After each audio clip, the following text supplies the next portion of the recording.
chapter 1 exercise 1.1ல 6th one போட போகிறோம். இப்போ explain why 7 into 11 into 13 plus 13 and 7 into 6 into 5 into 4 into 3 into 2 into 1 plus 5 or composite numbers. இதுவும் composite numberன்னு கேட்குறாங்க அவங்க. Okay, first given எழுதிடுறேன். 7 into 11 into 13 plus 13. இப்போ இது எல்லாமே ப்ராடக்ட் இருக்குது. இது ப்ரைம் நம்பர் தான், பட் இங்கே ப்ளஸ் 13 இருக்குது.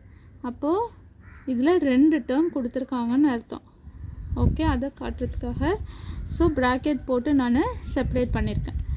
Okay, 7 into 11 into 13 plus 13.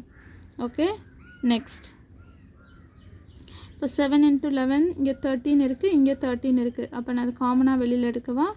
So இப்போ 13 நான் வெளியில் எடுத்துட்டேன்னா ஒரு ப்ராக்கெட் ஓப்பன் பண்ணி 7 into 11 into 1.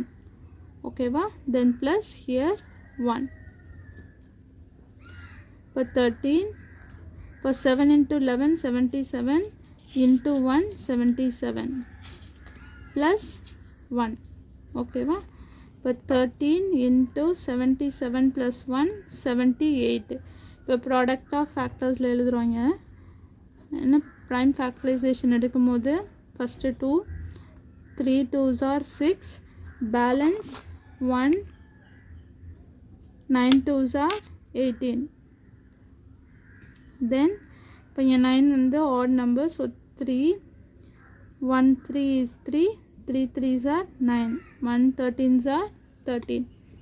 இப்போ இங்கே 13 into ஃபேக்டர்ஸ் எழுதும் போது 2 into 3 into 13 into 1.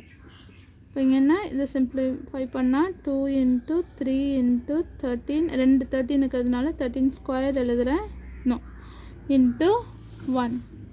ஓகேவா? இப்போ it has how many factors? It has 1 2 3 4.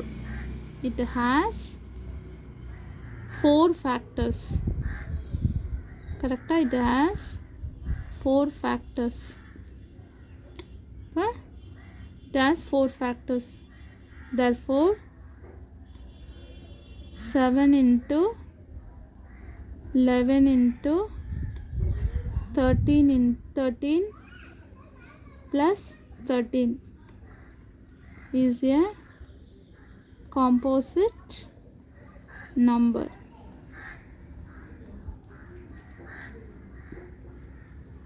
Okay, wow.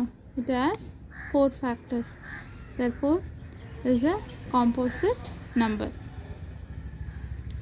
அதே மாதிரி நெக்ஸ்ட் ஒன்று என்ன கொடுத்துருக்காங்க, 7 into 6 into 5 into 4 into 3 into 2 into 1 plus 5. ஓகேவா?